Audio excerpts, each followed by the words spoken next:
السلام عليكم ورحمة الله وبركاته. الحمد لله الذي هدانا لخير الأديان وما كنا لنهتدي لولا أن هدانا الله أكمل لنا ديننا وأتم علينا نعمه ظاهرة وباطنة ورضي لنا الإسلام دينا ألف بين قلوب أهل الإيمان فأصبحوا بنعمته إخوانا والصلاة والسلام على سيد المرسلين سيد الأولين والآخرين نبينا محمد بن عبد الله بلغ الرسالة وأدى الأمانة ونصح الأمة وكشف الغمة وتركنا على المحجة البيضاء ليلها كنهارها لا يزيغ عنها إلا هالك. أما بعد فإن خير الحديث كتاب الله وخير الهدي هدي نبينا محمد صلى الله عليه وسلم وشر الأمور محدثاتها وكل محدثة بدعة وكل بدعة ضلالة وكل ضلالة في النار. يا أيها الذين آمنوا اتقوا الله حق تقاته ولا تموتن إلا وأنتم مسلمون. يا أيها الناس اتقوا ربكم الذي خلقكم من نفس واحدة وخلق منها زوجها وبث منهما رجالا كثيرا ونساء واتقوا الله الذي تساءلون به والأرحام إن الله كان عليكم رقيبا. يا أيها الذين آمنوا اتقوا الله وقولوا قولا سديدا يصلح لكم أعمالكم ويغفر لكم ذنوبكم ومن يطع الله ورسوله فقد فاز فوزا عظيما. ثم ما بعد يقول جل جلاله في القرآن الكريم بعد أعوذ بالله من الشيطان الرجيم الحج أشهر معلومات فمن فرض فيهن الحج فلا رفث ولا فسوق ولا جدال في الحج وما تفعلوا من خير يعلمه الله وتزودوا فإن خير الزاد التقوى واتقون يا أولي الألباب. وقال تعالى وإذ بوأنا لإبراهيم مكان البيت ألا تشرك بي شيئا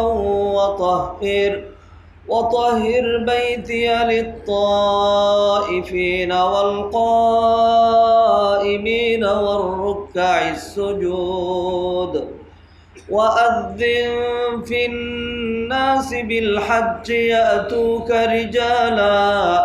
يأتوك رجالا وعلى كل ضامر يأتين من كل فج عميق ليشهدوا منافع لهم ويذكروا اسم الله في أيام معلومات على ما رزقهم من بهيمة الأنعام فكلوا منها وأطعموا البائس الفقير ثم ليقضوا تفثهم وليوفوا نذورهم وليطوفوا بالبيت العتيق. وعن أبي هريرة رضي الله تعالى عنه قال قال رسول الله صلى الله عليه وسلم من حج لله فلم يرفث ولم يفسق رجع كيوم ولدته أمه متفق عليه. وعنه أيضا قال قال رسول الله صلى الله عليه وسلم العمرة إلى العمرة كفارة لما بينهما والحج المبرور ليس له جزاء إلا الجنة متفق عليه. وعن ابن عمر رضي الله تعالى عنهما قال قال رسول الله صلى الله عليه وسلم بني الإسلام على خمس شهادة أن لا إله إلا الله وأن محمد رسول الله وإقام الصلاة وإيتاء الزكاة وصوم رمضان وحج البيت من استطاع إليه سبيلا. আলহামদুলিল্লাহ আলহামদুলিল্লাহ আলহামদুলিল্লাহ। সম্মানিত ভাই ও বোনেরা, আল্লাহ সুবহানাহু ওয়া তাআলা আমাদেরকে হজের মাসে জিলকদ মাসে এবং পাশাপাশি অন্যতম একটি হারাম মাসে সালাতুল জুমায় হাজির হওয়ার তৌফিক এনায়েত করেছেন। আলহামদুলিল্লাহ। আল্লাহ সুবহানাহু ওয়া তাআলা মানুষের জন্য এই ধরাদমে পৃথিবীতে আয়োজন করেছেন বহু পূর্ব থেকে। আসমান জমিন সৃষ্টি করেছেন, চন্দ্র সূর্য সৃষ্টি করেছেন মানুষের কল্যাণে। ধরাদমে যা কিছু দেখতে পাচ্ছি বাহ্যিক দৃষ্টিতে যদি কোনোটিকে আমাদের জন্য ক্ষতিকর বিষাক্ত মনে হয়, তারপরেও ওর মধ্যে আমাদের জন্য বহুবিধ কল্যাণ আল্লাহ সুবহানাহু ওয়া তাআলা রেখেছেন। অনেক নেগেটিভের মধ্যে আলাদা এমন কিছু পজিটিভ থাকে যেটি হয়তো আমার আপনার বাহ্যিকভাবে বোধগম্য নয়, কিন্তু আসলে তার মধ্যে অনেক কল্যাণ রয়েছে। কোরআনে আল্লাহ বলছেন হুয়াল্লাযী খালাকা লাকুম মা ফিল আরদি জামিআ, ধরাদমের যা কিছু আছে everything is created for your benefit, আমাদের লাভের জন্য আল্লাহ সুবহানাহু ওয়া তাআলা সৃষ্টি করেছেন, আমাদের কল্যাণার্থে।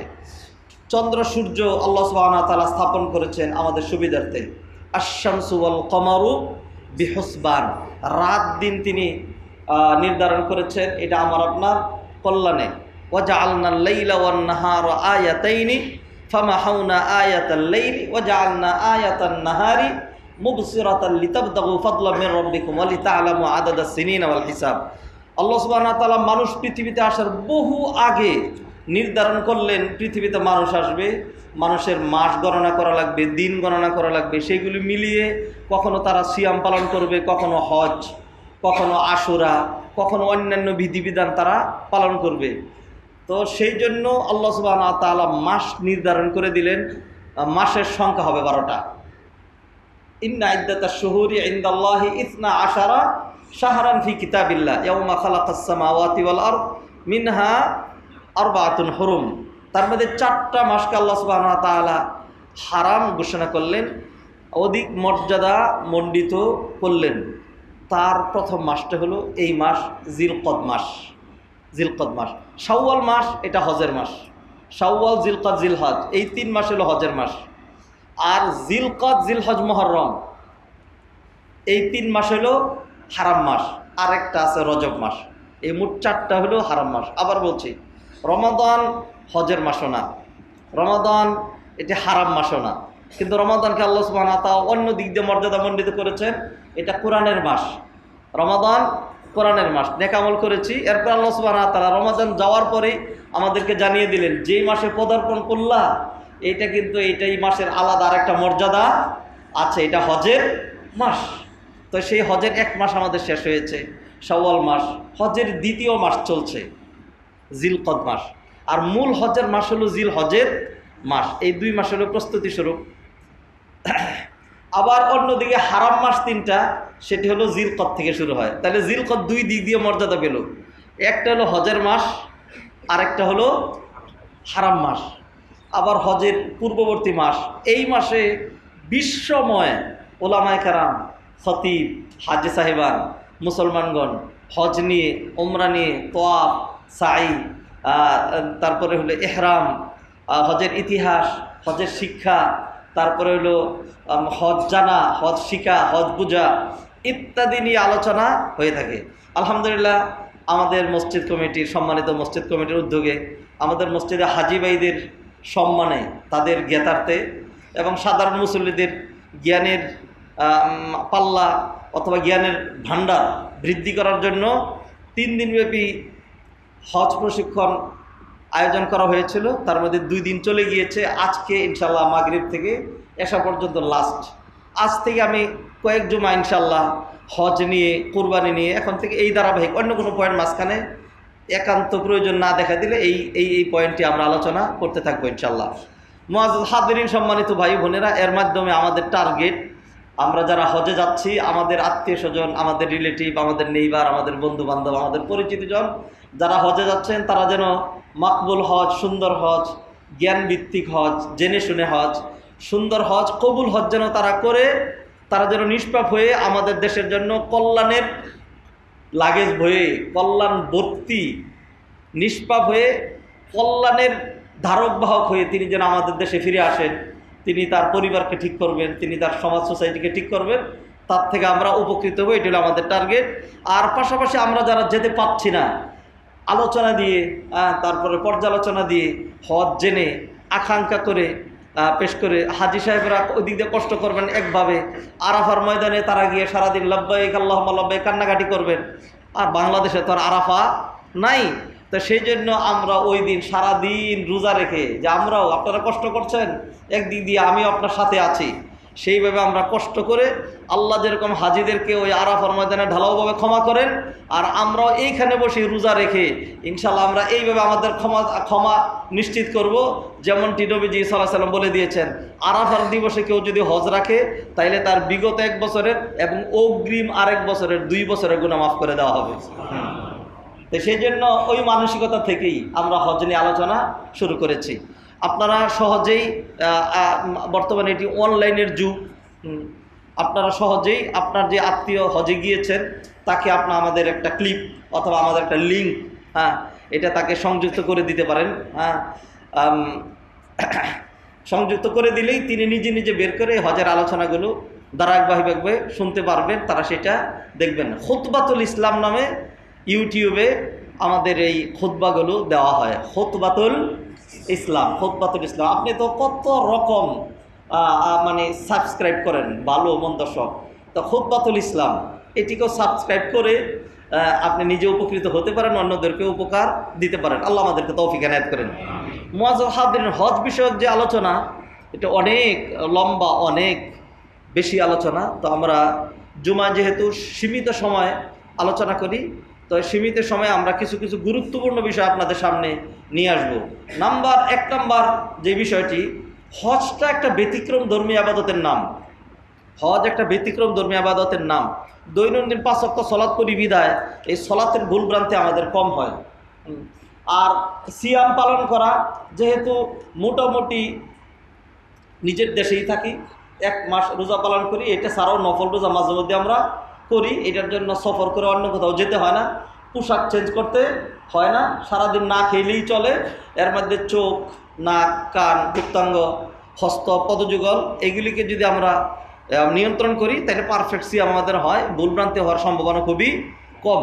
জাকাত সবার দেওয়া লাগে না, বছরে একবার জাকাত অর্থ দিয়ে দিলেই হয়ে গেল, মানুষকে জাকাত হয়ে যায়। কিন্তু হজ ব্যতিক্রম ধর্মী আবাদত। এটা আপনার উত্তরা কেন্দ্রীয় মসজিদে হজ করার কোনো উপায় নাই। ইন্দোনেশিয়া, মালয়েশিয়া, আমেরিকা, জাপান, চীন, তারপরে কানাডা, অস্ট্রেলিয়া, সৌদি আরবের রিয়াদ অথবা দাম্মাম, জেদ্দা, মদিনা, এই যে সমস্ত জায়গায় গিয়ে আপনার হজ করার কোনো সুযোগ নাই। আর হজ আপনি এখন গিয়ে হজ করে ফেলবেন, এটা হবে না। রমাদানে গিয়ে হজ করে ফেলবেন, হজ হবে না। হজ করার জন্য আপনাকে নির্দিষ্ট জায়গায় নির্দিষ্ট সময়ে এট এ টাইম মাল্টি কালচারের, মাল্টি বর্ণের, মাল্টি নেচারের লোকজন একই সাথে, কেউ কারো ভাষা বোঝে না, কেউ কারো মানে পরিচিত না, একসাথেই সবাই একই জায়গায় পাগলামি করা লাগবে। ঘুরতে হবে, দৌড়াইতে হবে, ডিলাইতে হবে, কাঁদতে হবে, চিল্লাইতে হবে, লব্বাইক আল্লাহুম্মা লব্বাইক বলতে হবে। এরপরে আরাফার ময়দানে সারাদিন এইভাবে কষ্ট করতে হবে। এরপরে 1 রাত খোলা ময়দানের মধ্যে পড়ে থাকতে হবে। এইভাবে আনুষ্ঠানিকতার মধ্যে দিয়ে অন্য একটা জায়গায় গিয়ে হজ সম্পাদন করতে হয়, যেই হজ মানুষের উপর প্রতি বছরও ফরজ না, বছরে 1 মাসও ফরজ না, আর প্রতিদিন ফরজ না, জীবনে একবার। তাওহীদ বুনিয়াল ইসলাম আলা খামস, ইসলামের ভিত্তি 5টার উপরে। তার মধ্যে আপনি দেখেন তাওহীদ, ঈমান, আকীদা, এটা প্রতি মুহূর্ত। এরকম সুযোগ নেই যে ঠিক আছে আমি তো ঈমানদারই, রাত্রেবেলা একটু বেঈমান হয়ে গেলাম, এরকম কোনো সুযোগ নাই। ওই মুহূর্তে আপনার ঈমান রাখতে হবে প্রতিটা মুহূর্তে। স্বার্থ একটু সামনে আসছে, ঠিক আছে এই মুহূর্তে ঈমানটা ছেড়েই দিলাম, ওই মুহূর্তে আপনার মৃত্যুটাও হয়ে যেতে পারে, তাহলে আপনার আমও গেছে, সালাও গেছে, সর্বনাশ। প্রতি মুহূর্তে লাগে ঈমান। আর দৈনন্দিন 5 টাইমস লাগে হলো সালাত, আর বছরে 1 মাস লাগে হলো সিয়াম, আর বছরে 1 বার লাগে হলো যাকাত, আর জীবনে 1 বার লাগে হলো হজ। আবার জীবনে 1 বার হজ, আর হলো বছরে 1 মাস, বছরে 1 বার যাকাত, আর বছরে 1 মাস সিয়াম, দৈনন্দিন 5 টাইমস সালাত, আর প্রতি মুহূর্ত সব সময় ঘুমের আগে, ঘুমানোর পর, যতক্ষণ হুশ জ্ঞান আছে ততক্ষণ পর্যন্ত আপনার তাওহীদ, সহিহ আকীদা, ঈমান, এটার ধারক বাহক থাকতেই হবে, এটা আপনার থাকতেই হবে। এই হলো ইসলামের 5টা রুকন। তার মধ্যে আমার আজকের আলোচ্য বিষয় হজ। হজ যেহেতু জীবনে মানুষের 1 বার লাগে, হজ যেহেতু অন্য জায়গায় গিয়ে করতে হয়, সেই জন্য হজটা একটা এক্সট্রা অর্ডিনারি অথবা একটা এক্সেপশনাল এবাদত, ব্যতিক্রম বৈশিষ্ট্যমণ্ডিত, ব্যতিক্রম ধর্মী একটা এবাদতের নাম হজ। এই যে আর হজের কার্যক্রম অনেক, হজের কার্যক্রম এক জায়গায় না। কাবা ঘরে কেউ যদি মনে করে যায় আল্লাহর ঘর কাবা ঘর, এইটাই তো কেবলা, এইটাই তো ইব্রাহিম আলাইহিস সালাম বানিয়েছেন, এইটাই তো বিশ্ব মানচিত্রে সর্বপ্রথম নির্মিত গৃহ, আমি কাবা ঘরের এখানে মরে যাবো। তওয়াফ করতে করতে ঘুরতে ঘুরতে তো কাবা ঘরের এখানে বসে থাকতে থাকতে একবারে এইখানেই বসে থাকবে, হ্যাঁ, কান্নাকাটি করতে করতে গোসল হয়ে যাবে গিয়া। এইভাবে যদি তিনি কাবা ঘরেই বসে থাকেন তাহলে তার হজ হবে না। এরপরে তিনি যদি মনে করেন যে নবীজি বলছেন আল হাজ্জু আরাফা, আরাফার ময়দানে অবস্থান করার নাম হজ, আমি আরাফার ময়দানেই বসে থাকবো, আরাফার ময়দানেই থাকবো, হ্যাঁ, আর অন্য কোনো দিকে যাব না, তাহলে তার হজ হবে না। তাহলে হজ কি করতে হবে? দেশের থেকেই প্রস্তুতি নিয়ে কাপড় চেঞ্জ করতে হবে, জানতে হবে, শিখতে হবে, বুঝতে হবে, মিকাতের আগে ইহরাম করতে হবে, বাইন্ডিংস নিয়ে থাকতে হবে। এরকম অন্য কোনো ইবাদতের মধ্যে এই ধরনের কঠিন বাইন্ডিংস নাই। হ্যাঁ, এরপরে আপনার মিনায় যেতে হবে, মুজদালিফায় যেতে হবে, আরাফায় যেতে হবে, সফায় যেতে হবে, মারওয়ায় যেতে হবে, জমজমের পানি পান করতে হবে, তোয়াফ করতে হবে, সাই করতে হবে, আরও কত কী যে করা লাগবে। সর্বশেষ চলে আসবেন বিদায়ী তওয়াফ করা লাগবে, বিদায়ী তওয়াফ করতে হবে। অনেক দিন একদিন কাজ করবেন তা হবে না, আপনি এখান থেকে গিয়েই কিছু কাজ কার্যক্রম শেষ করছেন, এরপরে আবার 8 তারিখ থেকে যে শুরু হবে, 8 তারিখ থেকে যে বের হয়েছেন, আল্লাহ 10 তারিখের কাজের কথা যদি শুনেন, শুধু 10 তারিখের যে কাজগুলো কঠিন, এক জায়গার কাজ না, বহু জায়গার কাজ, মানে কষ্টের আর সীমা থাকে না। এই সব কিছু মিলিয়ে হজ সম্পাদন করা লাগে। সেই জন্য মানুষ নিজের ভূখণ্ডেও না, আর হলো একই ভাষাভাষী লোকজন না, আর চিনা জানা জায়গাও না, আর এক জায়গায় না, বিভিন্ন জায়গায় ঘুরে ঘুরে করতে হয়। এই জন্য হজের ভুলভ্রান্তি হয় মানুষের অনেক। সেই জন্য হজটাকে জানতে হবে। হজ না আপনি যাই করবেন তাই আপনাকে জানতে হবে। আপনি যে কোনো একটা লোকরে আজানে দাঁড় করায় দেন দেখি, এরকম বহু মানুষকে বলছি, উৎসাহ দিয়ে আজান দেন না, অনেক বয়স, জীবনভর আজান শুনে আসছে। হ্যাঁ, যারা মুসলিম কান্ট্রিতে জন্মগ্রহণ, এরা তো ইচ্ছায় হোক অনিচ্ছায় হোক দৈনিক 5 বার আজান তারা শুনে, হ্যাঁ, আজান শুনে। এরপরে বহুত মানুষ বয়স 30, 35, 40, 50 আজানে দাঁড় করায় দিচ্ছি, সর্বনাশ, পায়জামা গরম না খালি, এরপরে আরও যে কী হয়েছে আল্লাহ জানে। হ্যাঁ, আজানের মধ্যে 14টা বাজায়া একটু কিছুই ঠিক মতো করতে পারে না, একামত ঠিক মতো দিতে পারে নাই। তার মানে আমি এটা বলতে চাচ্ছি যে আজানও শিখতে হয়, একামতও শিখতে হয়, ইমামতিও শিখতে হয়, খুতবা দেওয়াও শিখতে হয়, রিক্সা চালানো শিখতে হয়। আমরা যারা গাড়ি ড্রাইভ করি তো খুব ইজি, 4 চাকার উপরে বসে থাকি, চলে যাচ্ছে।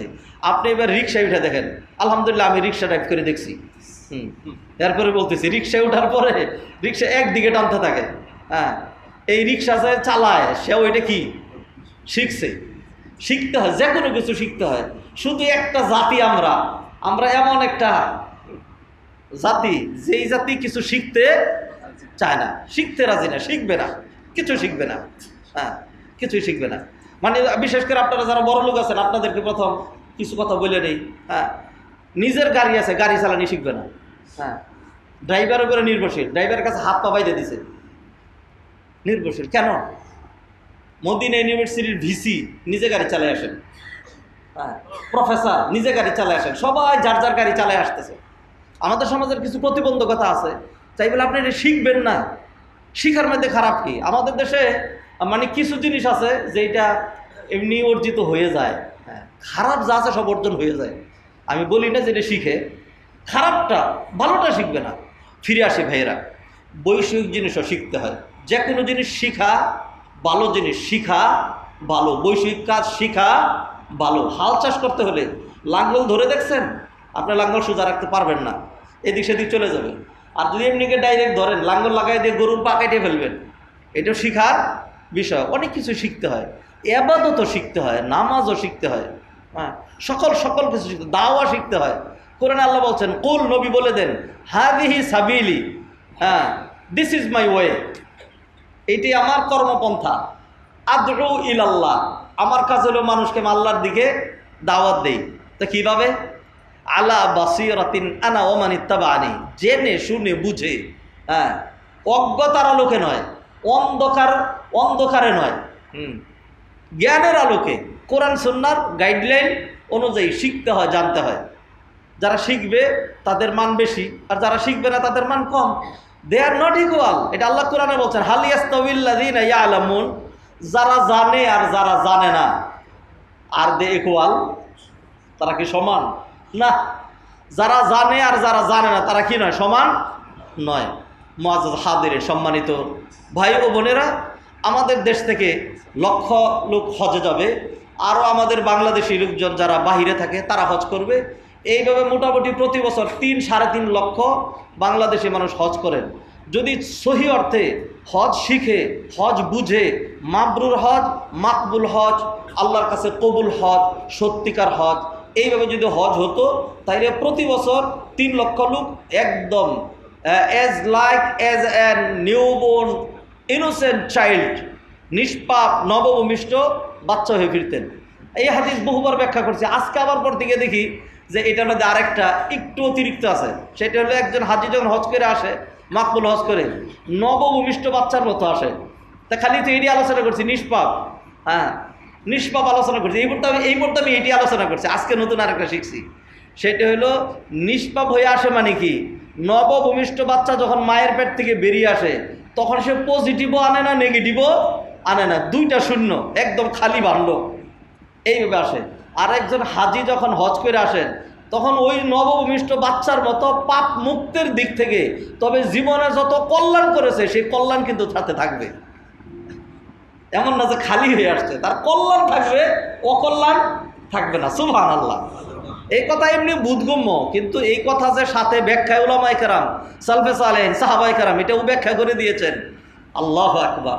তার মানে কি, একজন হাজি যখন মাকবুল হজ করে ফিরে আসছেন তখন তিনি নবভূমিষ্ঠ বাচ্চার মতো পাপ মুক্তির দিক থেকে, পাপ মুক্ত হওয়ার দিক থেকে, সওয়াবের দিক থেকে নবভূমিষ্ঠ বাচ্চার মতো না। নবভূমিষ্ঠ বাচ্চার নামাজ নাই, রোজা নাই, কল্যাণ নাই, দান সদকা নাই, হজ নাই, উমরা নাই, এগুলি কিছুই করে নাই, মায়ের পেট থেকে মাত্র আসছে। আর একজন হাজি সাহেব তার জীবনভর দান করেছেন, সদাকা করেছেন, রোজা রেখেছেন, হজ করেছেন, তওয়াফ করেছেন, সাই করেছেন, এই সব পজিটিভ তার আছে। আল্লাহু আকবার। সম্মানিত ভাই বোনেরা, ধারাবাহিক আমরা কিছু পয়েন্ট আলোচনা করতে চাই। হজ বিষয়ক যে সমস্ত পয়েন্টগুলো রয়েছে, একটা হলো আহমিয়াতু মারিফাতিল হজ, হজ চিনা, জানা, বুঝা, হজের মাসাইল, হজের নিষিদ্ধ কাজসমূহ, হজের ইতিহাস। আর একটা তারিখ বা শরিয়াতুল হজ, হজ কিভাবে প্রবর্তন হলো, এটা আরেক কঠিন ইতিহাস, আরেক ভয়ঙ্কর ইতিহাস, আরেক হৃদয় বিদারক ইতিহাস। অনেক ত্যাগ তিতিক্ষা, অনেক কুরবানি, অনেক স্যাক্রিফাইসের মধ্য দিয়ে হজ, কুরবানি, ঈদ, ঈদুল আযহা, এগুলো আল্লাহ সুবহানাহু ওয়া তাআলা আমাদের জন্য প্রবর্তন করেছেন। তারপরে হলো হজের জন্য পূর্ব প্রস্তুতি, এগুলো আমাদের জানা দরকার। তারপরে হলো যেই জায়গায় মানুষ হজ করতে যাচ্ছে, কোন জায়গায় না গেলে হজ হয় না, ওই জায়গার মান শান, ওই জায়গার বিধিবিধান। শুধু একদিন মক্কার মান শান যেখানে যাচ্ছেন, হ্যাঁ, খালি একটা বিষয় যদি কোনো হাজির মাথায় ভালো করে ঢুকে যায়, তিনি মাকবুল হজ করে ফেলবেন। মক্কায় যদি খালি ঠিক মতো মানে নিজেকে কন্ট্রোল করতে পারেন, ওইটা জানা দরকার। ও এর চেয়ে বড় আরো গুরুত্বপূর্ণ বিষয়, হজে যিনি যাচ্ছেন তিনি তো আমার ভাতিজা, আপনার ভাগিনা, আমার বড় ভাই, আপনার ছোট ভাই, আমাদের মতোই। কিন্তু যখন তিনি এজ এ হাজি যাচ্ছেন তখন তিনি হলেন ভিআইপি গেস্ট অফ অলমাইটি আল্লাহ সুবহানাহু ওয়া তাআলা। দয়ফুম মিন দুয়ুফির রহমান, দয়াময় আল্লাহর মেহমান। হাজির মান শান, একজন হাজি নিজেকে চিনতে হবে। হাজি নিজেকে চিনেন না, হাজি নিজেকে চিনেন না। নিজেকে যদি জানে যে আমার মান শান এরকম, হ্যাঁ, একজন কবি, খুব সম্মানী মানুষ, এক রাস্তা দিয়ে যাচ্ছিলেন, হ্যাঁ, নিজের তো চিনেন, আমি একজন কবি, বড় মানুষ, জ্ঞানী মানুষ, আর রাস্তাঘাটে খারাপ মানুষ কত রকম আছে। তিনি বলছেন, ওয়ালাকাদ আমুরু আলাল লাইমি ইয়াসুবুনি ফামাদাইতু সাম্মাতা ওয়া কুলতু লা ইয়াদিনি। আমি এক রাস্তা দিয়ে যাচ্ছিলাম, তখন আলাল লাইম, লাইম মানে হলো এই নিকৃষ্ট মানের আর কি, এ আমারে সমানে গালিগালাজ করতেছিল, এই উল্টাপাল্টা পড়তেছিল। তখন কবি বললেন, আমি এমনভাবে চলে গেলাম সুজা, হ্যাঁ, যা আমি তার এটা শুনতেই পাইনি। কারণ যদি শুনি আর যদি বুঝি যে সে আমারে বলছে, তাইলে তার আমার মান ঠিক থাকছে না। ফামাদাইতু সাম্মাতা, কারণ তিনি বুঝছেন যে এরকম গালি যারে দেওয়া হয়, হায় আল্লাহ, তার বুঝার কোনো প্রেস্টিজ থাকে। এই জন্য ফামাদাইতু সাম্মাতা ওয়া কুলতু লা ইয়ানিনি, এমনভাবে চলে গেলাম আর নিজেরে বললাম আমারে না, এটা অন্য কাউকে বলছে, আমি কি এরকম গালির উপযুক্ত? তা হাজি যদি নিজেরে চিনেন যে আমি হাজি, হ্যাঁ, তাইলে ওনার 10,000 রিয়াল চলে যেতে পারে। ওনার 10 দিন কষ্ট লাগতে পারে, বড় ধরনের স্যাক্রিফাইসের সম্মুখীন হইতে পারে, কিন্তু তখন তিনি মনে করবেন, oh I am Haji, oh I am Haji, VIP guest of Allah সুবহানাহু ওয়া তাআলা। হ্যাঁ, অতএব আমার স্যাক্রিফাইস হইতে পারে, 10,000 টাকা চলে যেতে পারে, কিন্তু নিজের মান নষ্ট করা যাবে না। সেই জন্য সম্মানিত ভাই ও বোনেরা, যারা হজে যাচ্ছেন, আল্লাহ রাস্তে বলছি, হজ জেনে, হজ বুঝে, হজ শিখে তারপরে যাবেন। শিখে হজ করবেন, ভালো হবে। না শিখে করবেন, কি হবে? ধরেন গাড়ি চালানি শিখলেন, এই গাড়ি দুইটা এখন যদি শুক্রবার দিন রাস্তাঘাটে একটু ফ্রি আছে, একটানে বিশেষ করে এলিভেটেড এক্সপ্রেস হইতে যদি চলে যান, আপনি 12-13 মিনিটে ফার্মগেট চলে যাবেন, ফার্মগেট চলে যাবেন। আর যদি গাড়ি চালাইতে না পারেন, যদি রিক্সায় যাইতে হয় অথবা যদি হাইটে যাইতে হয়, তাহলে কি পরিমাণ সময় লাগবে? তাহলে গাড়ি চালাইতে পারলে সব যাইতে। আর যদি এরকম হয় যে গাড়ি চালাইতে পারলেন না, দেখছেন ড্রাইভার এরকম ঘুরায়, পায়ের মধ্যে চাপায়, কি এরকম উঠলেন, তাহলে মোটামুটি আমি নিশ্চিত এটা থাকতে পারি যে আপনি এলিভেটেড এক্সপ্রেস আগ পর্যন্তই যেতে পারবেন। হ্যাঁ, এর বেশি আর যাইতে পারবেন না। এরপর ওইখান থেকে কোথায় যে যাবেন, নিজেও যাইবেন, আরেকটারেও যাওয়াইবেন, ওই সাহাবের মতো অবস্থা হবে, যা আমি নিজেও মরছি আরেকটারেও মারছি, অবস্থা এরকম হবে। ভাইয়েরা, দুঃখের সাথে এই কথাগুলো বহুবার করে বলি, আমাদের জাতি শিখে না। শিখার জাতি এটা না, শিখে না। শিখবেন, শিখতে হবে, জ্ঞানকে প্রাধান্য দিতে হবে। আল্লাহ কোরআন বলছেন, ফাআলাম আন্নাহু লা ইলাহা ইল্লাল্লাহ। খুব সংক্ষিপ্ত করে কয়েকটা বিষয় আজকে আলোচনা শুরু করছি, এক এক করে ঘোষণা দেব যে অমুক জুমা এটা আলোচনা হবে। এর মধ্যে একটা বিষয় গতকালকে আমরা আলোচনা করেছি হজ ট্রেনিংয়ের মধ্যে। সেখানে কতজন ছিলেন?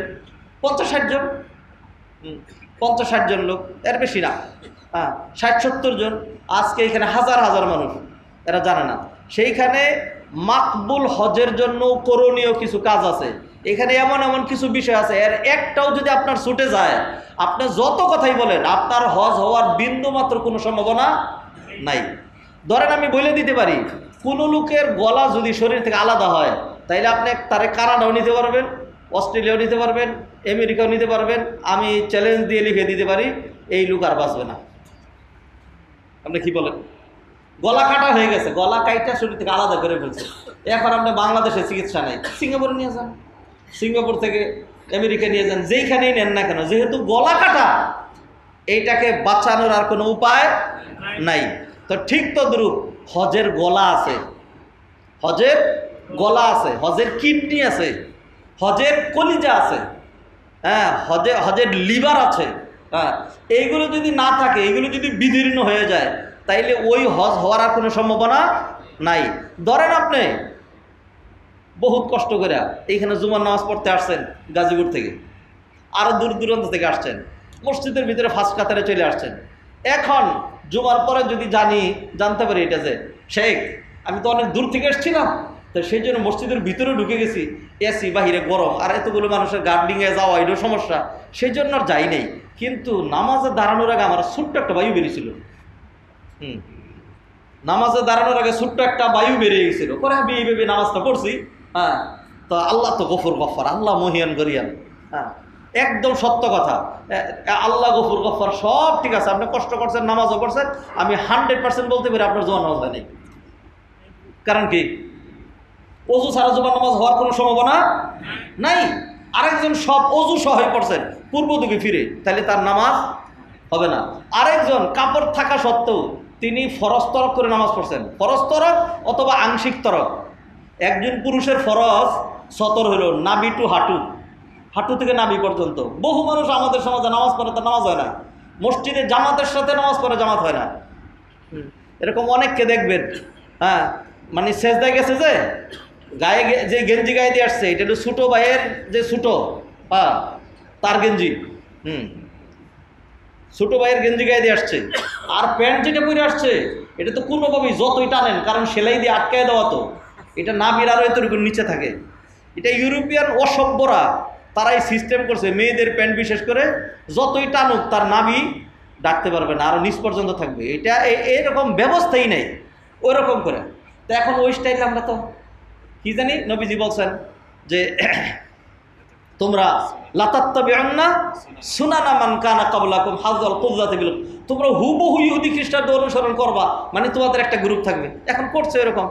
আপনি দেখেন নতুন কাপড়, একদম নতুন কাপড়, এইটাকে বিশেষ সিস্টেমে আরও কষ্ট করে টাকা খরচ করে রংটা যে ডিসকালার করা হয়েছে, এটা এমনি হয় নাই, এটার কেমনে ডিসকালার করতে হয়েছে, টাকা খরচ করে ডিসকালার করতে হয়েছে। এবং যেটাকে ডিসকালার করা হয়েছে এটার দাম নাকি বেশি, এটা ডিসকালার আমি কিনবই না। হ্যাঁ, আবার এটাকে সিরা হয়েছে, সিরার পরে নতুন কাপড়, সিরাটা কিনে আনতেছে। রুচি কোথায় থাকে? আল্লাহ মাফ করুন। তো এই ধরনের প্যান্ট পরে গেঞ্জি পরে যখন নামাজ পড়ে তখন এমনি তো দাঁড়াইছে, ভালো গেঞ্জি গায়ে দেওয়া, প্যান্ট পরা, মাশাআল্লাহ সভ্য ভদ্র জেন্টালম্যান, জেন্টাল ইয়াংম্যান। এরপরে যখন নাকি সেজদায় গেছে তো পিছন থেকে যিনি তাকাচ্ছেন তিনি দেখেন খালি গুলশান না, লালবাগ না, সদরঘাট সহ দেখা যাচ্ছে। হ্যাঁ, তাহলে তার যদি এরকম অবস্থা হয় তখন তো তার নামাজ হওয়ার কোনো সম্ভাবনা। ভাইয়েরা, হাসেন আর দুঃখের সাথেই নেই, যেমনি নেই। কষ্ট করে তিনি নামাজটা পড়লেন, আলটিমেট রেজাল্ট রাখি তার নামাজ হয় নাই। তাহলে আমার এক ভাই 10 লাখ টাকা খরচ করে মক্কা গেলেন, 1 মাস পর্যন্ত আয় ইনকাম করতে পারলেন না। আর মক্কা যাওয়া মানে কি, হজে যাওয়া মানে কি, আমি নিশ্চিত বলে দিই, যারা গেছে তাদেরকে জানাই দিয়েন, যাওয়ার পরে যে কাশি, ঠান্ডা, জ্বর, প্রচণ্ড জ্বর, এই সমস্যা ওই সমস্যা দেখা দিবে, তখন আমি শেষ। না না, যা এরকম হবেই। মোটামুটি নিশ্চিত কেউ হজে গেছে আর অসুস্থ হয় নাই আমার জীবনে এরকম কোনো লোক পাইনি, আমার জীবনেও পাই নেই। হয়তো হজের আগে, না হয় হজের পরে, না হয় মক্কায়, না হয় মদিনায়, না হয় যখন মিনায়, মুজদালিফায়, আরাফায়। আর যদি কাউকে এরকম পাওয়া যায় যে ঘুরে আসছে হয় নাই, তাহলে দেশে আসার পরে 3 সপ্তাহ ঘুরে থাকবে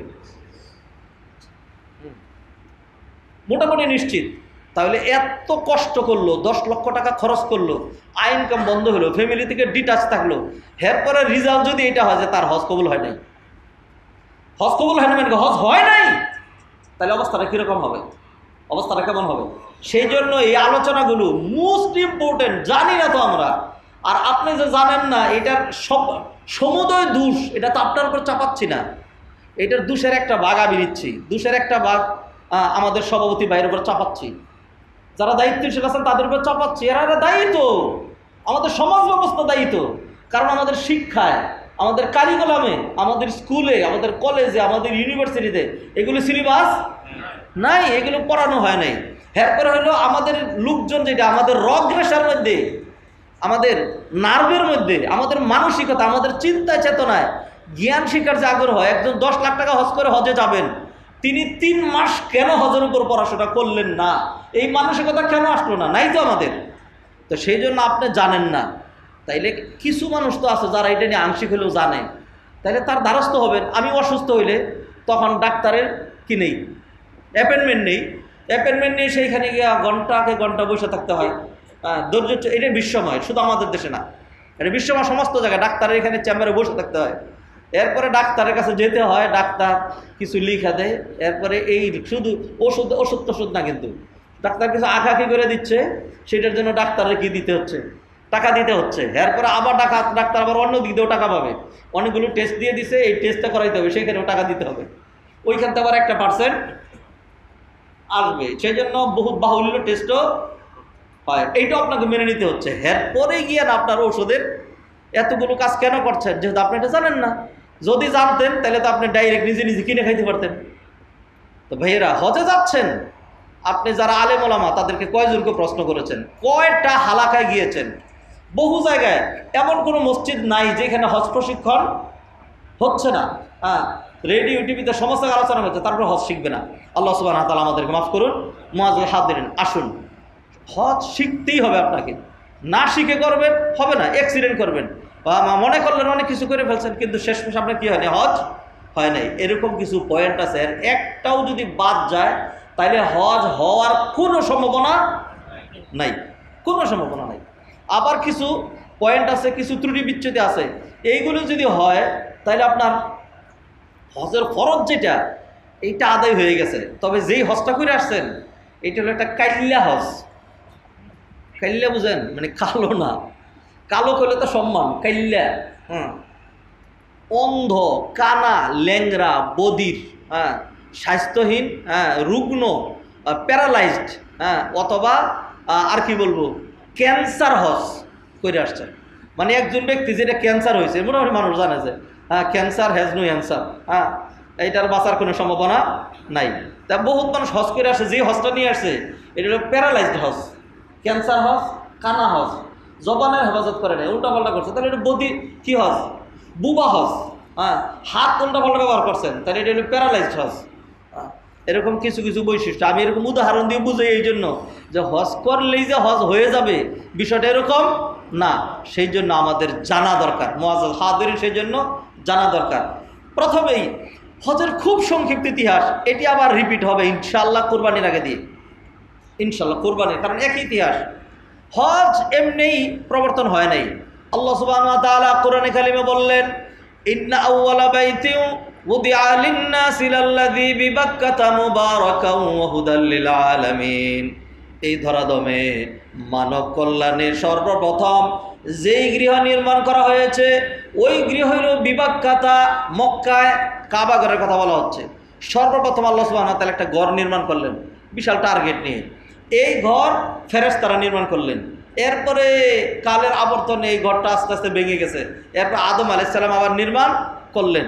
এরপরে কালের আবর্তনে নূহ আলাইহিস সালামের সময় যখন জাতি নবীর কথা শুনলো না, ঈমান যখন আনলো না, আল্লাহ সুবহানাহু ওয়া তাআলা তখন মহাপ্লাবন দিলেন, মহাপ্লাবন দিলেন। নূহ আলাইহিস সালাম হয়তো মক্কা এলাকায় ছিলেনই না, নূহ আলাইহিস সালাম হয়তো মক্কা এলাকায় আসেনি না, তখনও মক্কা এলাকায় মানুষ হয়ই নাই, ছিলেন ফিলিস্তিন এলাকায়, ওইদিকে ছিলেন, ফিলিস্তিন, ইরাক, জর্ডান, সিরিয়া, তো এই সমস্ত আশেপাশের এলাকা। এটার পুরাটার একটা সমন্বিত নাম ছিল, ওটার নাম হলো শাম, আগের প্রাচীন নাম ছিল শাম। এই এলাকায় ছিলেন। আল্লাহ মহাপ্লাবন দিলেন, মহাপ্লাবনের কারণে একেবারে জমিন থেকে আসমান পর্যন্ত অথই পানি, সাগর আর সাগর হয়ে গেল। এরপরে যখন সবগুলো কেনান সহ সব যখন ময়রা সয়লা হয়ে গেল, আল্লাহ সুবহানাহু ওয়া তাআলা এইবার আল্লাহ জমিনকে বললেন পানি গেল, সমস্ত পানি টান দাও। যখন পানিগুলো টান দিল তখন পানি একদিকে গেছে যে সাগরের স্রোতের মতো গেছে। তো এই ধরনের অভিজ্ঞতা তো আমাদের কিছু আছে। বাংলাদেশে মাঝে মধ্যে যখন জলোচ্ছ্বাস হয়, বন্যা হয়, পানি যখন সাগরের দিকে টান দেয়, তখন গরু, ছাগল, গাছপালা, বাড়ি, মানুষ সহ লক্ষ লক্ষ সাগরে নিয়ে গেছে। এই ধরনের ইতিহাস তো বাংলাদেশের মানুষের জানা থাকারই কথা।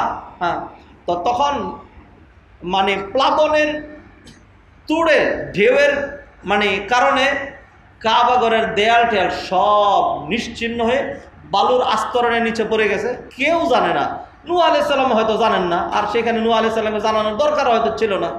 নূহ আলাইহিস সালামের কিস্তি যদি পাহাড়ে থামলো, এরপর তিনি নেমে আসলেন, অল্প কিছু মানুষ যারা ছিল নূহ আলাইহিস সালামের কিস্তির উপরে, এই কয়টা এই পৃথিবীর উপরে মানুষ, আর কোনো মানুষ নাই। এইখান থেকে তারপরে মানুষ ধীরে ধীরে ধীরে ধীরে ধীরে মানুষ বাড়তে শুরু করলো। তাদেরই অধস্তন বংশধরে জন্মগ্রহণ করলেন ইব্রাহিম আলাইহিস সালাতুস সালাম। ইরাক থেকে সফর করে তিনি হিজরত করে চলে গেলেন বাইতুল মুকাদ্দাস এলাকায়।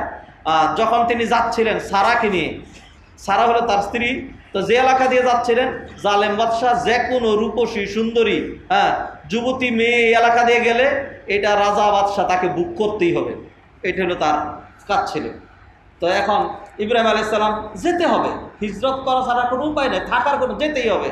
যাচ্ছেন, যাওয়ার সময় তার স্ত্রী সারাকে বললেন যে যেই দিকে দিয়ে যাচ্ছি জালেম বাদশাহ, জানি না কী অবস্থা হবে, যদি কেউ জিজ্ঞাসা করতে আসে তাইলে বলবো যে ইব্রাহিম আমার ভাই। কারণ যদি এরকম হয় যে মহিলা বিবাহিত, তাহলে স্বামীর মেরে ফেলবে, প্রথমেই স্বামীকে মেরে ফেলবে।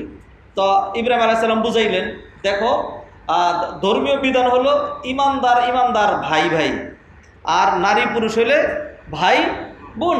অতএব এই জমিনের উপরে তো সবাই বেঈমান, আমি আর তুমি ইমানদার, অতএব ধর্মীয় দৃষ্টিকোণ থেকে তুমি আমার বোন আর আমি তোমার ভাই, এটা। আর এমনি সম্পর্কের দিক থেকে তো আমি হাজব্যান্ড তুমি স্ত্রী, এটা বলার দরকার, সব কথা সবখানে বলা লাগে না। সারাকে এসে ধরে নিয়ে গেল তারা। আল্লাহ সুবহানাহু ওয়া তাআলা ইব্রাহিম আলাইহিস সালামের জন্য কি করে দিলেন, কাশফ করে দিলেন, সব খুলে দিলেন। দেখতে পাচ্ছেন সারা কোন দিক দিয়ে কোথায় কীভাবে যাচ্ছে। সারা নবীর স্ত্রী, ইমানদার, তো আল্লাহকে খুব করে ডাকতে থাকলেন। যখন বাদশার কাছে নিয়ে গেল বা সারাকে একটা রুমে রাখা হয়েছে, তখন সারা নামাজ পড়ে আল্লাহর কাছে হাত তুললেন। ওই ওই ওই জালেম যখন হাত বাড়াইতে যায়, তখন তার হাত পা আড়ষ্ট হয়ে একেবারে বেহুশ হয়ে, তারপরে এইরকম কাঁপতে কাঁপতে একদম বেহুশ হয়ে পড়ে যায়। আবার যখন হুঁশ ফিরে আসে তখন আবার ধরতে চায়, তো তখন আবার তার এই অবস্থা হয়। তখন বাদশাহ মনে করলো সর্বনাশ, যেটা ধরে নিয়ে এসছে এটা মানুষ না, এটা কি জিন, এটা হলো জিন। তখন তারা বললো যে সর্বনাশ, বাদশাহ বললো যে তোমরা কারে ধরে নিয়ে আসছো? হ্যাঁ, এটা তো কি না, মানুষ না, এটা তো কি জিন। সর্বনাশ, চলে যাওয়ার পরেও আমার ক্ষতি করতে পারে, চলে যাওয়ার পরেও ক্ষতি করতে পারে, এই ভয় পেয়ে গেল। যখন ওই ওই কি বলে জালেম অথবা ওই বাদশাহ বেহুশ হয়ে যায়, তখন সারা আবার উল্টা দোয়া করে যে আল্লাহ মাইরো না, তুমি যদি মারো তাহলে এই লোকগুলি বলবে আমি তারা মেরে ফেলছি, আল্লাহ বাঁচায় রাখো। হ্যাঁ, তো আল্লাহ সুবহানাহু ওয়া তাআলা কি করলেন, বাঁচায় রাখলে। এরপরে সারাকে বের করে দেওয়া হলো, ঠিক আছে বের করে দাও, আর যাতে আমার প্রতি নাখোশ হয়ে দূরের থেকে কোনো ক্ষতি না করে সেই জন্য একটা হাদিয়ে দিয়ে দাও। কি দিয়ে দাও? একটা হাদিয়ে দিয়ে দাও। একটা হাদিয়ে দিল যে তোমার খেদমতের জন্য আমরা খুব ভালো দেখে, খুব দামি দেখে, খুব গুণবতী দেখে একজন রমণী দিচ্ছি।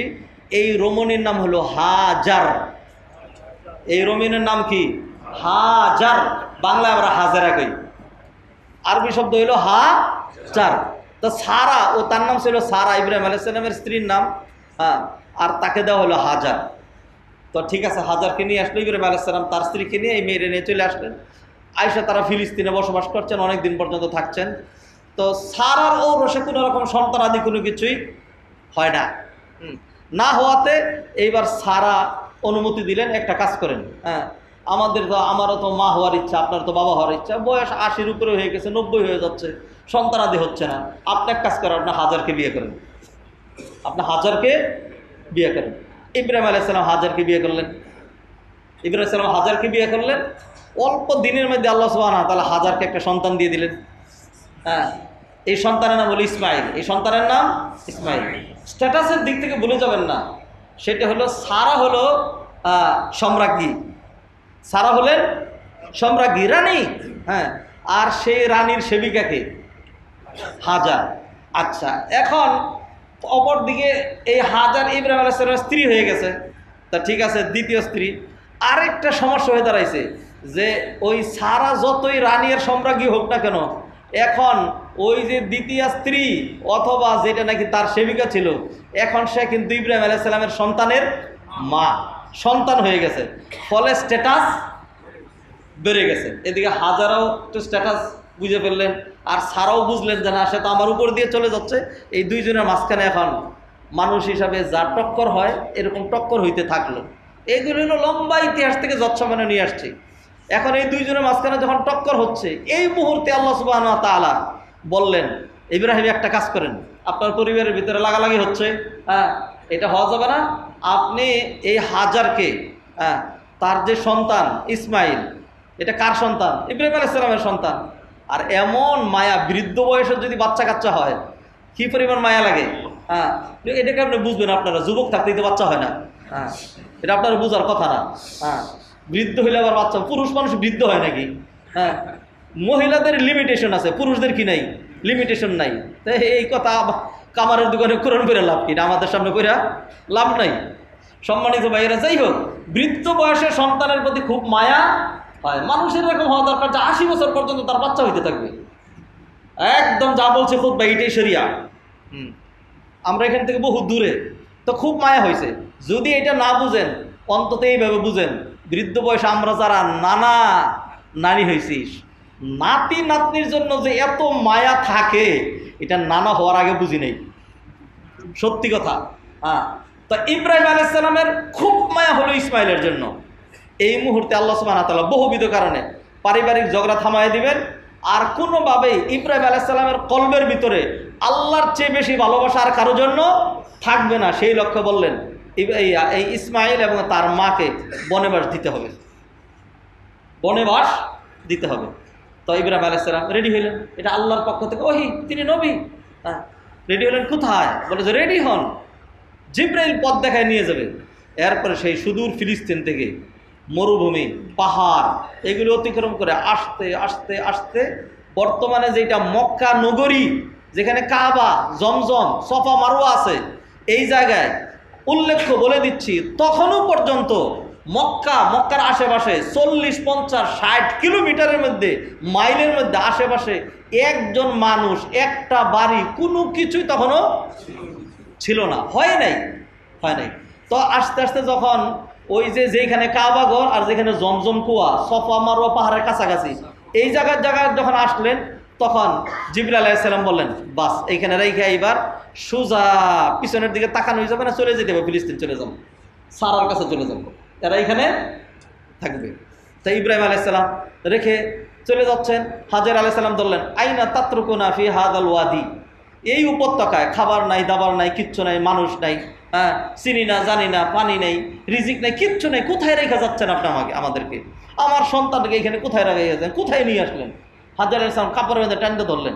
তো ইব্রাহিম আলাইহিস সালাম তো জানেন যে আল্লাহর নির্দেশে, তো পুরুষ মানুষ তো সব কথা মহিলাদেরকে বলতে হয় না, হ্যাঁ, সব কথা মহিলাদেরকে বলতে হয় না, যারা সব কথা বলবেন না, কিন্তু সব কথা বলতে হয় না। তা এখন তিনি সিংহের মতো দাঁড়িয়ে আছেন, কিচ্ছু বলছেন না। তা হাজরা আলাইহিস সালাম তার স্বামীকে চিনেন, তখন তিনি বুঝলেন যে না, আমার স্বামীর জবান আমি খুলতে পারবো। তখন তিনি প্রশ্ন করলেন, আল্লাহু আমারাকা বিহাজা ইয়া ইব্রাহিম, ইব্রাহিম আপনি যে আমাদেরকে রেখে যাচ্ছেন, এটা কি আল্লাহর নির্দেশে? তখন ইব্রাহিম আলাইহিস সালাম বললেন যে না, আল্লাহর নির্দেশে, আল্লাহর নির্দেশে। তখন হাজর আলাইহিস সালাম বললেন, ইযান লান ইউদাইয়ুনা, তাহলে কোশ্চিন কালেও আল্লাহ সুবহানাহু ওয়া তাআলা আমাদের ক্ষতি করবেন না, আল্লাহ আমাদের ক্ষতি করবেন না। ইব্রাহিম আলাইহিস সালাম রেখে চলে গেলেন, পাহাড়ে আড়ালে গেলেন। এইবার এতক্ষণ তো সামনে বীর পুরুষগিরি দেখিয়েছেন, যখন আড়াল হলেন তখন বুঝছেন এইখানে রেখে ফিলিস্তিনে চলে যেতে হবে। মোটামুটি আল্লাহ সুবহানাহু যা বোঝা যাচ্ছে সেটা হলো হাজেরা ইসমাইল তারা এখানে মরবে, আর জীবনে কোনোদিন দেখা হবে না। বিদেশে যাচ্ছে, আবার আসবে, তবু কিছুদিনের জন্য ডিটাচ, একবার পাষাণ হৃদয়ের মানুষ ওই এয়ারপোর্টে গিয়ে যখন আত্মীয় বিদায় দেয়, তখন আর চোখের পানি রাখতে পারে না। তো ইব্রাহিম আলাইহিস সালাম আড়াল হয়ে দেখলেন যে আহা, দুমড়ে মুচড়ে হৃদয় ভেঙ্গে, হ্যাঁ, অশ্রুধারা মানে চলে আসছে। তখন তিনি কি করবেন? এই অশ্রুধারাকে কাজে লাগাতে হবে। হাত তুলে আল্লাহর কাছে বললেন, রব্বানা ইন্নী আসকানতু মিন যুররিয়াতি বিওয়াদিন গায়রি যি যার'ইন ইনদা বাইতিকাল মুহাররামি রব্বানা লিয়ুকিমুস সালাহ ফাজআল আফইদাতাম মিনান নাসি তাহওয়ি ইলাইহিম ওয়ারযুকহুম মিনাস সামারাতি লাআল্লাহুম ইয়াশকুরুন। ও আল্লাহ, আমি আমার পরিবারকে এমন জায়গায় রাখছি, খাবার দাবার কিছুই ব্যবস্থা নাই, মানুষের মনে দিয়ে ঝুঁকাই দেন, আল্লাহ তাদেরকে রিজিক আদি দিয়েন। কান্নাকাটি করে ইব্রাহিম আলাইহিস সালাম দোয়া করে চলে গেলেন। হাজর আলাইহিস সালাম অল্প কিছু খাবার যা পানি ছিল খেয়ে গেল, শেষ হয়ে গেল। এরপরে দেখলেন ধীরে ধীরে নিজের গলাটা শুকিয়ে যাচ্ছে, সন্তানের ঠোঁটটা কাঠ হয়ে যাচ্ছে। বুঝতে বাকি থাকলো না, আমার আগে আমার সন্তান আমার চোখের সামনে মারা যাবে, তারপরে ধীরে ধীরে আমি মারা যাব। এইভাবে কি মানুষ মরতে চায়? তখন তিনি দেখলেন কাছেই এদিকে একটা পাহাড় দেখা যায়, একটু ছোট পাহাড়, সফা দিলেন, গিয়ে ওই পাহাড়ের উপরে উঠতে উঠতে বাচ্চাটাকে এখানে বসায় রেখে উপরে উঠা ডাক দিলেন যে আমি একটা অবলা নারী বিদেশিনী, এখানে আসছি, কিছুই চিনি না, কিছুই জানি না, কোনো মানুষ কেউ আছো কিনা তাও জানি না, আমাদের অল্প একটু পানি হলেও চলে, কেউ কে আছো একটু সহযোগিতার হাত বাড়িয়ে দিতে পারো? হ্যাঁ, এইভাবে যখন চিৎকার দিলেন, হ্যাঁ চিৎকার দিলেন, তিনি বুঝলেন তার এই আওয়াজ আরেক পাহাড়ে গিয়ে ধ্বনিত প্রতিধ্বনিত হয়ে আওয়াজ মিলিয়ে যাচ্ছে, কোনো আওয়াজ আসলো না। আবার এখান থেকে নামলেন, ওই পাহাড়টা আর একটু বড়। যখন নিচা জায়গায় গেলেন তখন এই জায়গাটা নিচা, ওইখানে নামলে আর বাচ্চাটাকে দেখা যায় না, না জানি কোনো ক্ষতি হয়ে যায়, দিলেন এখানে একটা দৌড়। হ্যাঁ, এরপরে ওই পাহাড়ে উঠলেন, ওই পাহাড়ের নাম মারওয়া, আবার একই কাজ করলেন, কোনো কাজ হলেন। এখন কি করবেন? আরো দূরে অনেক বড় বড় পাহাড় আছে, ওইখানে যাবেন, ইসমাইলকে কুলে নিয়ে দৌড়াইতে পারছেন না, আর গেলে হয়তো তিনি সেখানে যাইতে পারবেন, আবার ফিরে আসতে পারবেন না। তো এই ভয়ে আবারও সফা পাহাড়ে আসলেন, আবার মারওয়া পাহাড়ে গেলেন, বারবার 7 বার এইভাবে ডাক দিলেন। এরপরে 7ম বার গায়েব থেকে আল্লাহর পক্ষ থেকে আওয়াজ দেওয়া হলো। হ্যাঁ, তখন হাজর আলাইহিস সালাম বলেন, আমি শুনতে পেয়েছি, আমাকে একটু বুঝিয়ে দাও। হ্যাঁ, তখন তাকে বুঝিয়ে দেওয়া হলো যে তোমার সন্তানের ওই পায়ের এখানে পানি। জিবরাইল আলাইহিস সালাম এসে তার ডানা দিয়ে একটা বাড়ি দিয়ে বালুর আস্তরণ সরিয়ে দিয়ে জমজম কুয়া যে ঢেকেছিল, জমজম কুয়ার মানে ঢাকনা খুলে দিলেন, আর বক বকায় জমজমের পানি বেরোইতে শুরু করলো। আপনার আরেকটা ইসরায়েলি বর্ণনা আছে, ইসমাইল আলাইহিস সালাম শোয়া ছিলেন, পা ঘষতেছিলেন, তখন পায়ের ঘষায় এখান থেকে পানি বেরিয়ে আসলো। তা আমি আগে যেটা বলছি এটা হলো বেশি সহি, এটা হলো হাদিসের বর্ণনা। আসলেন দৌড়াই আইসা পানিগুলো আটকাইলেন, হ্যাঁ পানি এদিক সেদিক চলে যাচ্ছে। তখন হাজেরা আলাইহিস সালাম বললেন জম জম জম জম, থাম, কোথায় যাস পানি, এটা জম জম জম জম বললেন। এরপর থেকে পানির নাম হয়ে গেল জমজম। নবীজি সাল্লাল্লাহু আলাইহি ওয়াসাল্লাম বলেন রাহিমাল্লাহুম্মা ইসমাঈল, আল্লাহ ইসমাঈলের মায়ের উপর দয়া করুন, তিনি যদি পানিটা আটকে না দিতেন তাহলে জমজম ধারার একটা খাল, একটা নহর, ঝর্ণা ধারা এটা প্রবাহিত হইতে থাকতো। তিনি এখানে আটকে দিয়েছেন জমজমের পানিটা। যাই হোক, এই পানি খেয়ে দেখলেন এত মজার পানি। হাজেরা আলাইহিস সালাম খেলেন, ইসমাঈল আলাইহিস সালাম খাচ্ছেন, কোনো সমস্যা নেই, কোনো মানুষ নাই। এই পানি খুব মজার পানি, আল্লাহ সুবহানাহু ওয়া তাআলা পাখি পাঠিয়ে দিলেন। পাখি ঘুরে ঘুরে আস্তে করে নামে, একটু করে পানি খায়। তো হাজেরা আলাইহিস সালামের কাছে ভালো লাগে, কোনো মানুষ তো নেই, কেউ নাই আশেপাশে। তো দূর দিয়ে সেই জেদ্দার কাছ দিয়ে বাণিজ্যিক কাফেলা সেই সিরিয়া থেকে ইয়ামানে যাইতো, মাঝখানে বসবাসের উপযোগী ছিল না। তারা দেখলো এই দূরে পাখি দেখা যাচ্ছে। তখন তাদের বুঝতে বাকি থাকলো না যে এই পাখি যেইখানে থাকে ওইখানেই পানি আছে, পানি যেইখানে আছে সেইখানেই পাখিটা থাকে। তো এই এলাকায় তো পানি থাকার কথা না, জীবনে আমরা বহুবার আসা যাওয়া করছি, এই পাখি এখানে কেন? তখন এই পাখির চিহ্ন ধরে তারা আসলো, আইসা দেখে এইখানে একজন রমণী আর একটা বাচ্চা। এরপরে আইসা বললো যে এখানে পানি আছে, বলে পানি আছে মানে কি, খাইয়ে দেখো না কত মজা।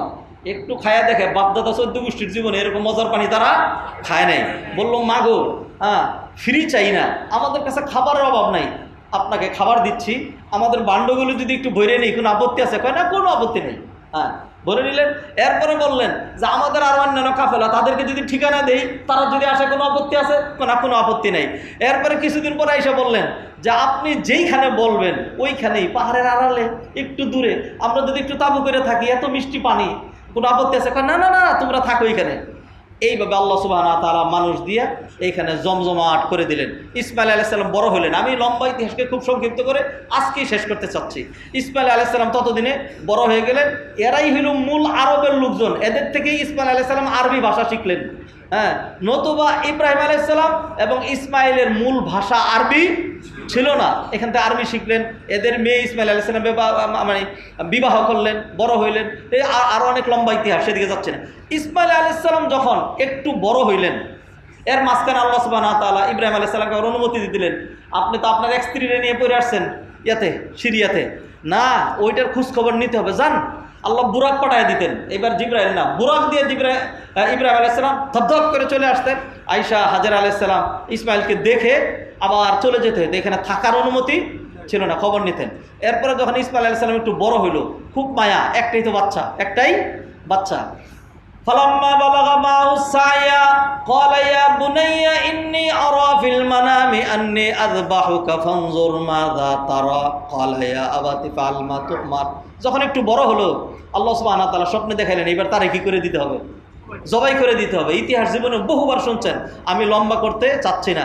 ইব্রাহিম আলাইহিস সালাম সেইখান থেকে আসলেন, আয়েশা হাজেরাকে বললেন, আরে হাজেরা, আল্লাহ যে নির্দেশ দিলেন একে জবাই করে দিতে, কি করবো? তখন হাজেরা বললেন আল্লাহর আমানত, আল্লাহ চেয়েছেন, জবাই করে দিতে হবে। ইসমাঈলকে বললেন, বাচ্চা দন, তোমাকে হয়তো আর আদর করার সুযোগ থাকবে না, আল্লাহ বলছেন তোমাকে জবাই করে দিতে হবে। তো ইসমাঈল আলাইহিস সালাম বললেন, ইফআল মা তুমার সাতাজিদুনি ইনশাআল্লাহু মিনাস সাবিরিন। বাবা, আল্লাহ আপনাকে যা আদেশ দিয়েছেন তাই করেন, আমাকে ধৈর্য ধারণকারী হিসাবে পাবেন। এরপরে বাপ বেটা গিয়ে মিনা প্রান্তরে প্রাণান্তকর চেষ্টা করলেন। কুরবানির সময় আরেকটু লম্বা করে বলবো। এরপরে যখন পরীক্ষা দিয়ে এই বাপ বেটা দুইজনই পাশ করলেন, এইবার আল্লাহ সুবহানাহু ওয়া তাআলা বললেন, কাবা ঘর নির্মাণ করার জন্য, হজ প্রবর্তন করার জন্য আমি আল্লাহর যে প্ল্যান ছিল, টার্গেট ছিল, সেইটাকে বাস্তবায়ন করার জন্য দুইজন কোয়ালিফাইড লোক দরকার ছিল। এই কোয়ালিটি ইব্রাহিম তুমি অর্জন করেছো, এই কোয়ালিটি তোমার ছেলে অর্জন করেছে। অতএব বাপ বেটা দুইজনে মিলে কাবা ঘর নির্মাণ করো। সুবহানাল্লাহ। এই কথা আপনি কোরআনে সূরা বাকারায়, সূরা হজের মধ্যে আরও বিভিন্ন জায়গায় পাবেন। ওয়া ইয়ারফাউ ইব্রাহিমুল কওয়াইদা মিনাল বাইতি ওয়া ইসমাঈল রব্বানা তাকাব্বাল মিন্না ইন্নাকা আনতাস সামিউল আলিম। বাপ বেটা মিলে কাবাঘর নির্মাণ করবেন। কোথায় কাবাঘর নির্মাণ করব, কিভাবে? আল্লাহ বলেন সব আছে, ফাউন্ডেশন আছে, আসাসুল বাইত আছে। আপনি বালু সরাইতে থাকেন, ইসমাঈলকে নিয়ে বাপ বেটা দুজন বালু সরাইলেন, একদম কাবাঘরের পুরা ভিটি বেরিয়ে আসলো। এরপর আল্লাহ সুবহানাহু ওয়া তাআলা বলেন এরপর পাথর বসাইতে বসাইতে বাপ বেটা কাবাঘর নির্মাণ করেন। তারপরে তারা কাবাঘর নির্মাণ করলেন দুইজনে মিলে। কাবাঘর যখন নির্মাণ করা হয়ে গেল, এবার আল্লাহ সুবহানাহু ওয়া তাআলা বললেন, ইব্রাহিম, এত এই যে ঘর নির্মাণ করলাম, আর এত কুরবানি, এত ত্যাগ, এত তিতিক্ষা, এত সুন্দর মানে ইতিহাস, এই সব কিছুর পিছনে একটা টার্গেট, সেটা হলো আমি চাই মক্কা নগরীকে আবাদ করব। আমি চাই সারা বিশ্ব থেকে মানুষ এসে এই কাবাঘর জিয়ারা করে, তোয়াফ করে তারা হজ উমরা সম্পাদন করবে। সেই জন্য মানুষ যারা ভিআইপি তারা কি এমনি আসে নাকি? তাদেরকে দাওয়াত দিতে হয়। তাদেরকে কি করতে হয়? দাওয়াত দিতে হয়। ধরেন এখানে একটা খাবার দাবারের আয়োজন হয়েছে, তো যারা নাকি সাধারণ মানুষ তারা তো এমনি যায় গ্রামে, তো মনে করেন ধরেন কোথাও দাওয়াত দিল না, আপনার বাড়ির 2-3 বাড়ি পরেই একটা অনুষ্ঠান হচ্ছে, ভালোই অনুষ্ঠান হচ্ছে, 100-200 মানুষের আয়োজন, আপনাকে আদৌ দাওয়াত দেয় নাই, বলে নাই, যাবেন তো ইনশাল্লাহ? যাবেন না। তো আল্লাহ সুবহানাহু ওয়া তাআলার এই ভিআইপি মেহমান যারা, এদেরও দাওয়াত লাগবে। সেই জন্য আল্লাহ সুবহানাহু ওয়া তাআলা বলেন, আযিন ফিন নাসি বিল হাজ্জি ইয়াতুকা রিজালান ওয়া আলা কুল্লি দামির ইয়াতিনা মিন কুল্লি ফাজ্জিন আমিক। ইব্রাহিম মানুষকে হজের আযান দেন। তখন ইব্রাহিম আলাইহিস সালাম বললেন, আল্লাহ আমি কিভাবে মানুষের কাছে এটা পৌঁছায় দিব? তখন আল্লাহ সুবহানাহু ওয়া তাআলা বললেন, আলাইকাল আযান ওয়া আলাইয়াল বালাগ। আযান দেওয়ার দায়িত্ব আপনার, পৌঁছে দেওয়ার দায়িত্ব আমার। এরপরে ইব্রাহিম আলাইহিস সালাম এইখানে বাছাই করলেন কোন পাহাড়টা কাছে বেশি উঁচা। একটা পাহাড় ছিল, এই পাহাড়ের নাম হলো জাবালে আবি কুবাইস। জাবালে আবি কুবাইস, জাবালে আবি কুবাইসের উপরে তিনি উঠলেন, উইঠা ডাক দিলেন। বিভিন্ন রকম বর্ণনা আছে, আইয়ুহান নাস ইন্নাল্লাহা কাতাবা আলাইকুমুল হাজ্জ ফাহুজ্জু। হে মানুষেরা, আল্লাহ তোমাদের উপর হজ ফরজ করেছেন, তোমরা হজ করতে আসো। ইব্রাহিম আলাইহিস সালাম শুনলেন আওয়াজটা পাহাড়ে গিয়ে বাড়ি খাচ্ছে, পাহাড়ে গিয়ে বাড়ি খাচ্ছে শেষ। আর আল্লাহ সুবহানাহু ওয়া তাআলা ওইখান থেকে আওয়াজটা আলামুল আরওয়াহে, রূহ জগতে, রূহের কর্ণকুহরে আওয়াজটা পৌঁছে দিলেন। আব্দুল্লাহ ইবনে আব্বাস রাদিয়াল্লাহু তাআলা আনহু তিনি বর্ণনা করছেন, যখন এই দাওয়াতটা রূহ জগতে পৌঁছে গেল, তখন যারা যারা কিয়ামত পর্যন্ত হজ করতে পারবে, উমরা করতে পারবে, তারা জবান খুলে তালবিয়া ধ্বনি দিয়ে বলল, লাব্বাইক আল্লাহুম্মা লাব্বাইক, লাব্বাইক লা শারীকা লাক লাব্বাইক, ইন্নাল হামদা ওয়ান নি'মাতা লাকা ওয়াল মুলক লা শারীকা লাক। এইটা যে একবার বলছে সে জীবনে একবার যাবে, যে 2বার বলছে সে 2বার যাবে, যে 3বার বলছে সে 3বার যাবে। যতবার যে বলেছে আল্লাহ সুবহানাহু ওয়া তাআলা তাকে ততবার নেবেন। সুবহানাল্লাহ। এইভাবে আল্লাহ সুবহানাহু ওয়া তাআলা এত কুরবানি, এত ত্যাগ, এত তিতিক্ষা, এত ইতিহাসের মধ্য দিয়ে হজ প্রবর্তন করা হয়েছে। অতএব সম্মানিত ভাইরা, এই হজটা আমার আপনার জন্য বিশাল বড়, সবচেয়ে বড় একজন মুমিনের জীবনে দ্য গ্রেটেস্ট অ্যাচিভমেন্ট। এর চেয়ে বড় প্রাপ্তি আর কোনো কিছুই নাই। সেজন্য অনুরোধ করব, সময় আমাদেরকে ওয়ার্নিং দিচ্ছে, হজের যৎসামান্যত, হজ প্রবর্তনের যৎসামান্য ইতিহাস এটি নিয়ে আলোচনা করলাম। এর আগেই কাবাঘর ছিল, কিন্তু এর আগে হজ প্রবর্তন করা হয় নাই। হজ প্রবর্তন হয়েছে ইব্রাহিম আলাইহিস সালামের জমানা থেকে।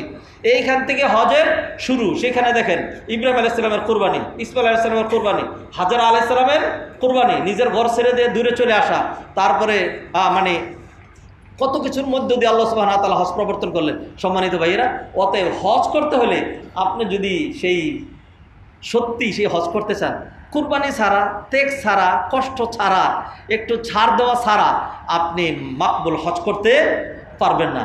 অতএব আপনি যেন হজে গিয়া একটা ট্রাভেলার হয়েন না। ট্রাভেলার বুঝেন তো?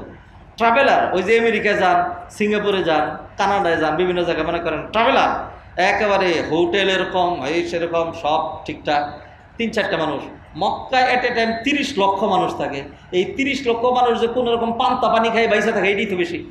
হ্যাঁ, সেইখানে গিয়ে আবার পৃথিবীর অন্য কোনোটার সাথে মিলাইতে যায় না। তারপরে সব কিছু পাবেন, তবে ত্যাগের মানসিকতা নিয়ে আপনাকে হজে যেতে হবে। সম্মানিত ভাইরা, হজের একটু যৎসামান্য ইতিহাস খুব তাড়াহুড়ো করে বলেছি, দেখেন ততক্ষণেই কিন্তু আমার সময় শেষ হয়ে গিয়েছে। ইনশাআল্লাহ ধারাবাহিকভাবে আগামী জুমাতে আমরা মাকবুল হজ, মাবরুর হজের জন্য করণীয় কাজ, সেগুলো আলোচনা করব। আজকে মাগরিব থেকে আমরা আলোচনা করব সিফাতুল উমরা, উমরার বর্ণনা। একজন হাজি বাড়ি থেকে যে বের হবেন, গিয়ে উমরা করার শেষ পর্যন্ত মাঝখানের যে কার্যক্রম, এইটা যদি শিখে তাহলে তিনি 80% শিখে ফেললেন। এই একটা বিষয়। দ্বিতীয় বিষয় আলোচনা করবো আজকে 8 তারিখ থেকে শুরু করে 8 তারিখের কাজকর্মগুলো, 9 তারিখের কাজকর্মগুলো, 10, 11, 12, 13 তারিখ কোন দিন হাজি সাহেবরা কি কি কাজ কিভাবে করবেন, এই বর্ণনাগুলো আমরা দিব ইনশাল্লাহ। যারা আসতে পারবেন তারা আসবেন, যারা আসতে পারবেন না অন্তত জুমা মিস করবেন না। জুমায় আমরা ধারাবাহিকভাবে মাকবুল হজ, মাবরুর হজ, হজের শিক্ষা, তালবিয়ার শিক্ষা, তারপরে এহরামের সিগনিফিকেন্স ইত্যাদি ধরে আমরা ধীরে ধীরে আলোচনা করব। আল্লাহ সুবহানাহু ওয়া তাআলা এইভাবেই কোরআন সুন্নাহর সাথে লেগে থাকার এবং দ্বীন ইসলাম জানার, ইবাদত শিখার, সেই অনুযায়ী ইবাদত করার, আল্লাহকে সন্তুষ্ট করার জন্য তিনি আমাদেরকে তৌফিক বাড়িয়ে দেন। আকুলু কওলি হাযা ওয়া আস্তাগফিরুল্লাহ লি ওয়া লাকুম ওয়া লিসাইরিল মুসলিমিন ফাস্তাগফিরুহু ইন্নাহু হুয়াল গফুরুর রাহিম।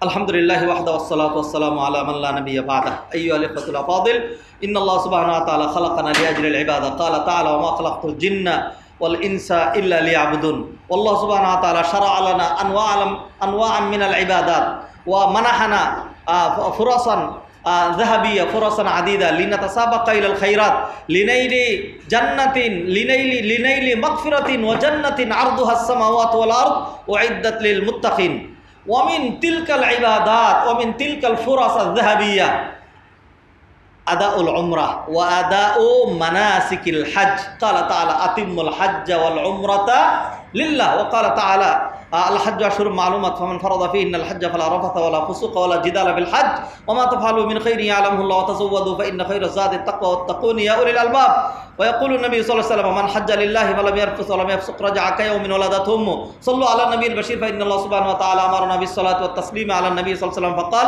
إن الله وملائكته يصلون على النبي يا أيها الذين آمنوا صلوا عليه وسلموا تسليما اللهم صل على محمد وعلى آل محمد كما صليت على إبراهيم وعلى آل إبراهيم إنك حميد مجيد وارض اللهم عن الخلفاء الراشدين أبي بكر وعمر وعثمان وعن علي رضوان الله تعالى عليهم أجمعين وأن معهم بكرمك وجودك وإحسانك يا أرحم الراحمين اللهم أعز الإسلام والمسلمين وأذل الشرك والمشركين والكفر والكافرين ودمر أعداءك أعداء الدين واجعل بلدنا بنغلاديش وبلدان جميع المسلمين آمنا مطمئنا رخاء سخاء يا رب العالمين نسألك اللهم من الخير كله ونعوذ بك اللهم من الشر كله মাওলা মওলা দয়াময় মেহেরবান আল্লাহ মেহেরবানি করে আপনি আমাদেরকে মাফ করে দেন রব্বুল আলামিন জীবনে যত গুনাহ করেছি সমস্ত গুনার জন্য আমরা তওবা করছি মেহেরবানি করে আপনি আমাদের তওবা কবুল করুন আপনি আমাদের ছেলে মেয়ে আমাদের অধস্তন বংশধর সবাইকে হেদায়েত করে দেন রব্বুল আলামিন আপনার যে সকল বান্দারা রব্বুল আলামিন ইতিপূর্বে আপনার ঘরের মেহমান হয়ে চলে গিয়েছেন রব্বুল আলামিন তাদেরকে এবং যারা যাবেন সবাইকে জেনে বুঝে জেনে ধৈর্যের সাথে রব্বুল আলামিন মাকবুল হজ করার মাবরুর হজ করার তৌফিক এনায়েত করেন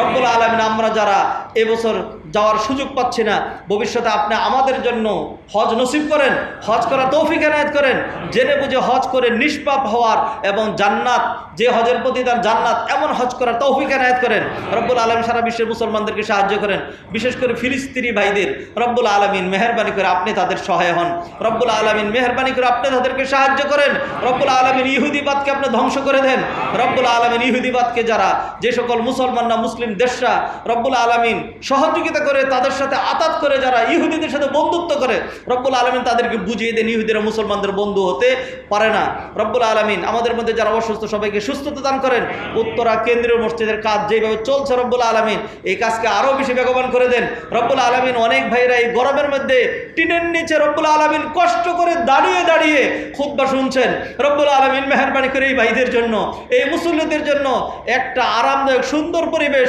উত্তরা কেন্দ্রীয় মসজিদ আপনি আমাদেরকে উপহার দেন রব্বুল আলামিন আপনি আমাদের মনের নেক মাকসুদগুলো পূর্ণ করেন ঋণগ্রস্তদের ঋণ আদায় করে দেন যারা চলে গিয়েছেন তাদেরকে মাফ করে দেন যারা অসুস্থ সবাইকে সুস্থতা দান করেন রব্বানা আতিনা ফিদ দুনিয়া হাসানাহ ওয়া ফিল আখিরাতি হাসানাহ ওয়া কিনা আযাবান নার রব্বানা তাকাব্বাল মিন্না ইন্নাকা আনতাস সামিউল আলিম ওয়া তুব আলাইনা ইন্নাকা আনতাত তাওয়াবুর রহিম বিরহমাতিকা ইয়া আরহামার রাহিমিন